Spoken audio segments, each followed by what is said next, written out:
Water is running out faster than anyone admits, not in the abstract, distant, someone else's problem way that climate conversations tend to drift toward when they get uncomfortable.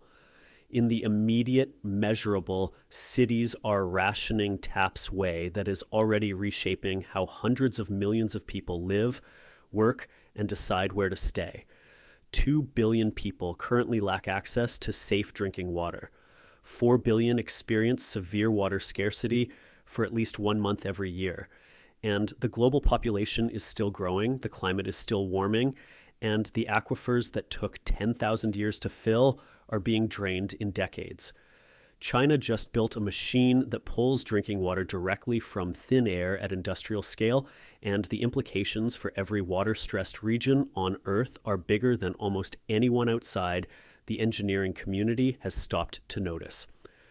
The crisis that snuck up on everyone water is disappearing from where people need it, not from the planet. The total volume of water on Earth is essentially fixed and has been for billions of years, cycling endlessly through evaporation, precipitation, and runoff in a system that loses almost nothing to space. The crisis is not about total volume. It is about location, timing, and quality. The right water in the right place, at the right time, in a condition safe enough to drink or grow food with. And on all three of those dimensions simultaneously, the situation has been deteriorating for decades at a pace that the infrastructure humanity has built to manage water supply was never designed to accommodate. The groundwater situation alone deserves more attention than it gets. Aquifers beneath major agricultural regions, the Ogallala Aquifer under the American Great Plains, the North China Plain Aquifer System, the deep fossil aquifers beneath parts of the Middle East and North Africa are being depleted at rates that exceed natural recharge by factors of 10, 50, in some cases several hundred. The Ogallala, which supplies roughly 30% of all groundwater used for irrigation in the United States, is being drawn down in some sections at a rate that will render it economically unviable for agriculture within decades. The North China Plain Aquifer, which underpins food production for hundreds of millions of people, has been dropping at a rate of 1 to 3 meters per year in heavily irrigated areas. These are not projections or models. They are measurements taken from monitoring wells. The water table is falling visibly year over year in the places humanity most depends on it. Surface water tells a parallel story.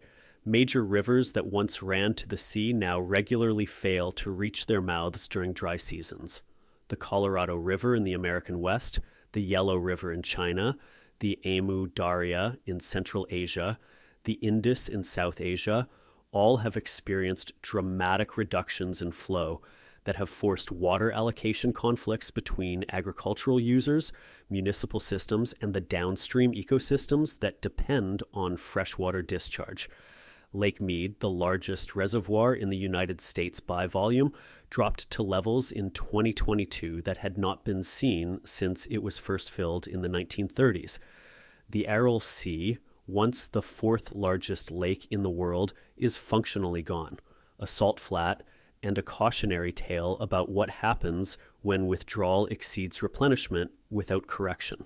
Climate change compounds every dimension of the existing crisis rather than creating an entirely new one. Precipitation patterns are shifting in ways that deliver more rainfall to places that already have adequate water and less to places already under stress.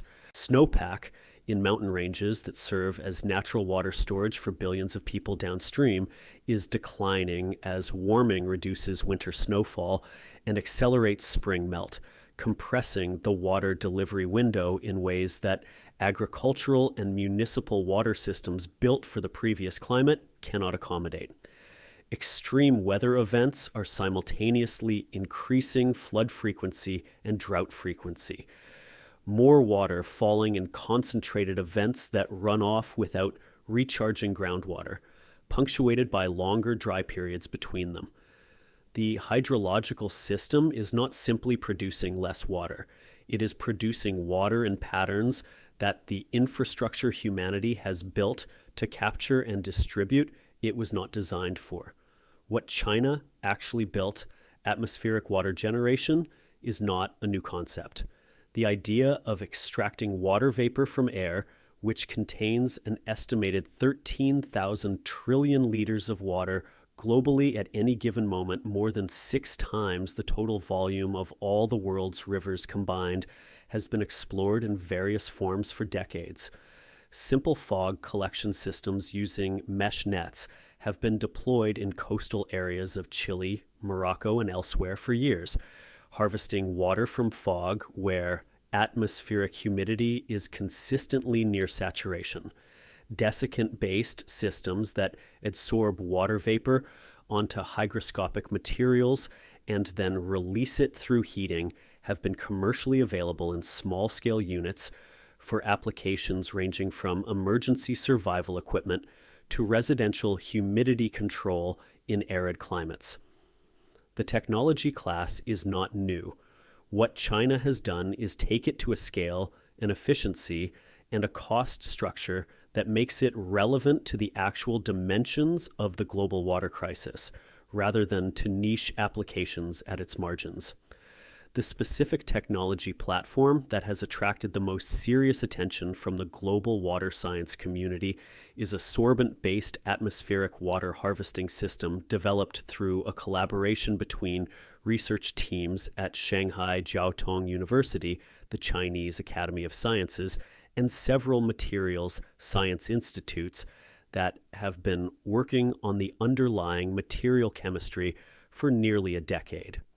The system uses a class of engineered porous materials, metal organic frameworks known in the field as MOFs, that can absorb water vapor from air with extraordinary efficiency, even at relative humidity levels well below 50%, which is the condition that makes conventional atmospheric water generation systems largely ineffective in the arid and semi-arid regions where the water crisis is most acute. MOFs are crystalline materials with internal pore structures so extensive that a single gram of certain MOF formulations contains more internal surface area than a football field. That surface area, functionalized with specific chemical groups that attract and hold water molecules, allows MOF-based sorbents to capture water vapor from air with an efficiency per unit mass that far exceeds conventional desiccant materials like silica gel or zeolite. The Chinese research teams have developed MOF formulations specifically optimized for water harvesting, tuned to release their captured water at temperatures achievable through low-grade heat sources, including solar thermal energy, rather than requiring high-temperature electrical heating that would make the energy economics of the system prohibitive at scale. That thermal optimization turns out to be the engineering detail that separates a laboratory curiosity from a deployable technology. The engineering that makes it work, the system operates in 2 phases that cycle continuously. The adsorption phase draws ambient air across beds of MOF sorbent material, which captures water vapor from the airstream while allowing dry air to pass through. The desorption phase applies heat. In the most advanced implementations, solar thermal heat collected through flat plate collectors or evacuated tube arrays to the loaded sorbent bed, driving off the captured water as concentrated vapor that is then condensed into liquid water through a heat exchanger. The regenerated sorbent immediately begins a new adsorption cycle. In a full-scale system, multiple sorbent beds cycle through adsorption and desorption phases in offset sequences that produce a continuous water output rather than the batch production that a single bed system would generate. The energy requirement is the critical parameter that previous atmospheric water generation systems have consistently failed on. Conventional refrigeration-based atmospheric water generators the kind that work by cooling air below its dew point to condense moisture, essentially the same principle as the water that forms on a cold drink on a humid day, consume between 1 and 2 kilowatt hours of electricity per liter of water produced under favorable conditions. At humid coastal locations with cheap electricity, that energy cost is manageable. In the arid inland regions where water scarcity is most severe, where electricity costs are higher and grid access is less reliable, the energy economics make conventional atmospheric water generation commercially non-viable at any scale that matters. The Chinese MOF-based system, in its current pilot scale implementation as demonstrated at a facility in Gansu province in northwest China, one of the most arid regions in the country, has demonstrated water production at energy intensities approaching zero point 0.2 kilowatt hours per liter when operating on solar thermal input during daytime hours. That figure represents a factor of 5 to factor of 10 improvement over conventional atmospheric water generation, and it achieves that improvement in the climatic conditions, low humidity, high solar irradiance, that describe most of the world's water-stressed regions. The material science behind this performance number required solving a specific and persistent problem in MOF chemistry. Most MOF formulations with high water adsorption capacity require relatively high humidity to load effectively, making them poorly suited to desert and semi-arid environments where the air simply does not contain enough moisture per cubic meter to make harvesting viable with conventional sorbent materials. The Chinese research team addressed this through a zirconium-based MOF architecture published in a paper in the journal Nature Water in 2023 that attracted significant attention from the global materials science community that maintains high water uptake capacity at relative humidity levels as low as 20%, which covers the majority of the Earth's arid and semi-arid land area. That result, if it holds through scale up from laboratory pellets to production scale sorbent beds, fundamentally changes the geographic applicability of atmospheric water, harvesting from a technology that works where water stress is manageable to one that works where water stress is existential. The Gansu pilot, where theory met reality pilot programs are where technologies go to find out what the laboratory missed. The atmospheric water harvesting facility deployed in Gansu province in 2023 represents the most significant real-world test of the MOF-based approach to date, and the results from its first year of operation have done more to accelerate investment in the technology than any laboratory paper could have accomplished. The facility operates in a county where average annual precipitation is below 150 millimeters, less than 6 inches per year, in a region where the primary water supply for a population of several 100,000 people has historically depended on a combination of rapidly depleting groundwater extraction and piped water, transported from sources hundreds of kilometers away at considerable infrastructure and energy cost. The pilot system consists of an array of modular atmospheric water harvesting units, each containing sorbent bed chambers coupled to solar thermal collectors and water condensation and collection systems. In aggregate, the pilot array has demonstrated production of between 300 and 500 liters of potable water per day under typical summer operating conditions, with reduced but still meaningful output through winter months when solar thermal input is lower and ambient temperatures suppress water vapor content in the air. 300 to 500 liters per day is not a municipal water supply. It is a demonstration that the physics and the engineering work in the field under real operating conditions with real dust and temperature fluctuations and maintenance constraints and all the other variables that laboratory demonstrations systematically underestimate. The water quality coming off the pilot system has been an unexpected benefit rather than merely a neutral result. Atmospheric water harvesting produces water that is, before any treatment, essentially distilled. It has passed through evaporation and has not been in contact with soil, rock, agricultural runoff, or industrial discharge. The primary water quality challenges are actually associated with the condensation and collection hardware rather than with atmospheric contamination, and they are readily addressed through standard materials selection and system hygiene protocols. The resulting water quality, in terms of dissolved solids and microbial content after basic treatment, meets or exceeds the World Health Organization's standards for safe drinking water without the extensive treatment infrastructure that surface water or groundwater sources require. In communities where the alternative is water hauled in trucks at high cost and uncertain quality, that combination of local production and high quality addresses two critical problems simultaneously. The companies scaling the technology research papers and government pilots create the foundation. Companies build the structure on top of it.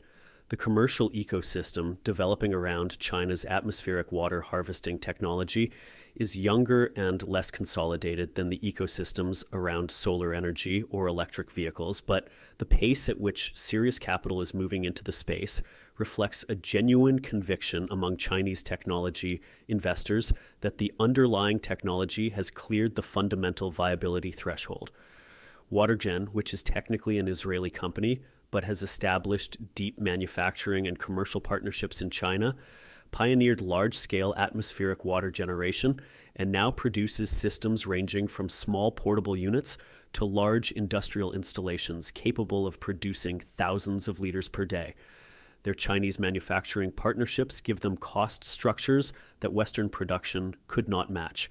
SkyWater Technology, a Chinese startup founded by alumni of Shanghai Jiaotong University's water harvesting research program, has been developing commercial MOF-based units specifically designed for off-grid deployment in arid regions, with a modular architecture that allows systems to be scaled from single household units producing 20 to 30 liters per day up to community-scale installations producing tens of thousands of liters daily through parallel deployment of standard modules. The modularity is a deliberate design choice that reflects lessons learned from the solar industry, where the ability to scale a technology by replication of proven modules rather than by engineering progressively larger individual units dramatically accelerated both cost reduction and deployment flexibility. Tsinghua Unigroup's environmental technology subsidiary has been developing atmospheric water harvesting systems integrated with air purification, targeting urban building applications where the technology serves the dual function of humidity control and water production, a combination that improves the economics by making the system useful in moderate humidity environments as well as in arid ones. And Sinotech Water, a subsidiary of one of China's largest state-owned engineering conglomerates, has been evaluating atmospheric water harvesting deployment in the context of China's rural water security program, which aims to eliminate reliance on unsafe or unreliable water sources for rural populations, a program with a budget and a political mandate that would provide the kind of guaranteed demand signal that accelerates commercial scaling in ways that market mechanisms alone rarely achieve on the necessary timeline. Why this technology fits the water crisis. Conventional water infrastructure has a fundamental limitation. It is fixed. A dam, a pipeline, a desalination plant. These are large, expensive, site-specific pieces of infrastructure that take years or decades to plan, permit, finance, and build, that serve specific populations in specific locations, and that depend on specific source water inputs that climate change is making less reliable. When the source changes, when the river runs lower, when the aquifer drops below the pump intake, when the reservoir silts up or fails to refill after a dry year, the infrastructure becomes a stranded asset, and the population it serves faces a crisis that the infrastructure itself offers no path through. Atmospheric water harvesting is distributed by nature. It does not require a water source in the conventional sense. The atmosphere is everywhere, and while its moisture content varies geographically and seasonally, it is present in meaningful quantities in virtually every inhabited location on Earth. The technology can be deployed at any scale from a single household unit to a large community installation without requiring connection to a centralized water distribution network, a characteristic that makes it relevant to the specific populations most severely affected by water insecurity: the rural and peri-urban communities in arid and semi-arid developing regions where centralized infrastructure has not been built and will not be built within the planning horizon of the water crisis. The technology's relationship to solar energy is a structural advantage that compounds over time. The regions with the most severe water stress, the Middle East and North Africa, the Sahel Belt across sub-Saharan Africa, the arid interior of Asia, the dryland regions of South Asia and South America, are also, without exception, regions of high solar irradiance. The same geography that creates the water problem provides the energy solution to the water problem in a way that makes the technology more effective in the places where it is most needed rather than less. That alignment between problem severity and solution effectiveness is not common in technology development, and it is one of the features of atmospheric water harvesting that makes the most experienced water technology analysts pay attention despite their professional habit of skepticism toward solutions that sound too elegant. What the numbers look like at scale numbers are where optimism gets tested. The global water deficit, the gap between freshwater demand and sustainable freshwater supply under current and projected climate conditions, is estimated by various modeling groups at between 1 and 4 trillion liters per day by 2050, depending on assumptions about population growth, agricultural efficiency improvement, and climate trajectory. That is an enormous number, and it would be dishonest to suggest that atmospheric water harvesting can close it entirely or even approach it in the relevant time frame. It cannot, and anyone claiming otherwise is selling something.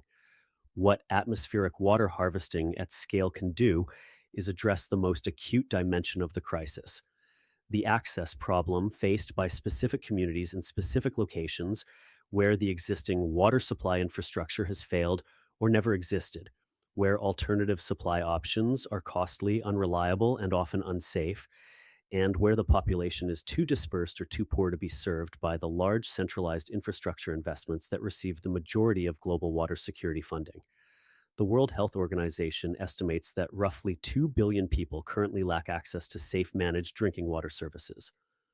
A substantial fraction of that population lives in exactly the climate conditions: arid or semi-arid, high solar irradiance, limited grid access, where MOF-based atmospheric water harvesting performs best and where its distributed off-grid deployment model is most appropriate. If the cost trajectory for MOF-based systems follows a learning curve comparable to what solar photovoltaic technology demonstrated over the last 2 decades, and the structural similarities between the two technology classes in terms of material science innovation potential, manufacturing scalability, and deployment model make that comparison more than superficially apt. The cost per liter of atmospheric water could reach levels competitive with trucked water supply in arid regions within a decade of reaching serious commercial production volume. Trucked water in remote arid regions currently costs between 5 and 50 times the cost of piped municipal water in developed countries, making it one of the most perverse economic realities of the global water crisis. The people with the least access to water pay the most for what they can get. A technology that undercuts trucked water economics while providing higher quality water produced locally does not need to be cheap enough to compete with well-functioning municipal systems. It needs to be cheap enough to compete with the expensive, unreliable, and often unsafe alternatives that the most water-insecure populations currently depend on. That is a meaningfully lower bar, and it is a bar China's atmospheric water harvesting technology is approaching faster than the policy conversation has caught up with. What the rest of the world is doing. Other countries are not ignoring this problem. MIT has produced notable research on MOF-based water harvesting, including a widely covered demonstration in 2017 of a small passive device that produced measurable water from desert air using a MOF developed by Berkeley chemist Omar Farha. University of California, Berkeley has maintained an active research program on water harvesting MOF chemistry that has contributed foundational material science understanding to the field. The United States Department of Energy has funded atmospheric water harvesting research through its ARPA-E program, and several American startup companies, including Source Global, which deploys hydropanel systems using a proprietary sorbent material and solar thermal energy in water-stressed communities across multiple continents, have demonstrated that commercial deployment of solar-powered atmospheric water harvesting is technically viable and economically competitive in target markets. The gap between where Western research sits and where China's development program has reached is not primarily a gap in fundamental scientific understanding. The foundational chemistry of MOF-based water harvesting has been published openly and is understood across the research community globally. The gap is in manufacturing scale, production cost, pilot deployment experience, and the speed of the translation from laboratory demonstration to deployable commercial product.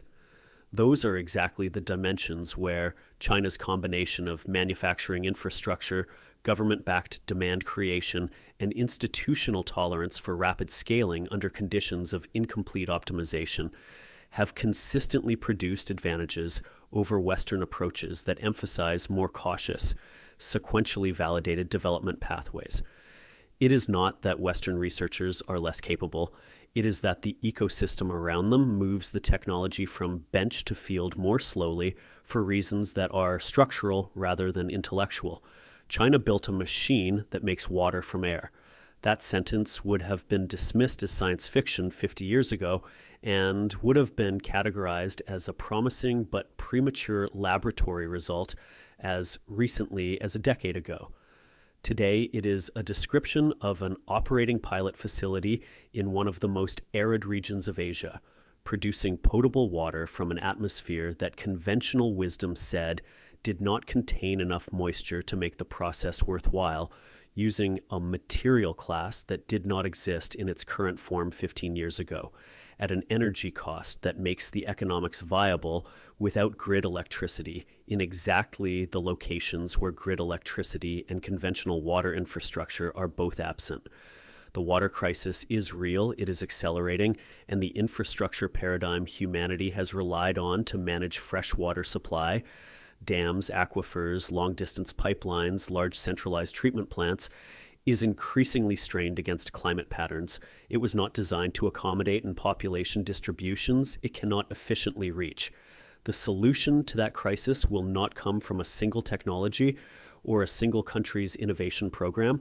It will come from a combination of conservation, agricultural efficiency improvement, water recycling at urban scale, and new supply technologies deployed in the specific contexts where they perform best. Atmospheric water harvesting is one piece of that combination, not all of it. But it is the piece that addresses the hardest and most neglected dimension of the problem: the distributed off-grid, extreme aridity conditions where billions of people face the most acute water insecurity and where no other scalable technology offers a credible pathway to adequate safe supply. China has built the machine that proves the pathway is real. The scale-up is underway, the cost curve is moving in the right direction, and the deployment pipeline is being assembled with the systematic urgency that China brings to technology development when the government has decided the problem is serious enough to stop waiting for someone else to solve it. Water, the molecule that makes every other form of life and economic activity possible, is being pulled from the air right now in Gansu province. The question is no longer whether that is possible. The question is how fast it reaches the 2 billion people who need it most.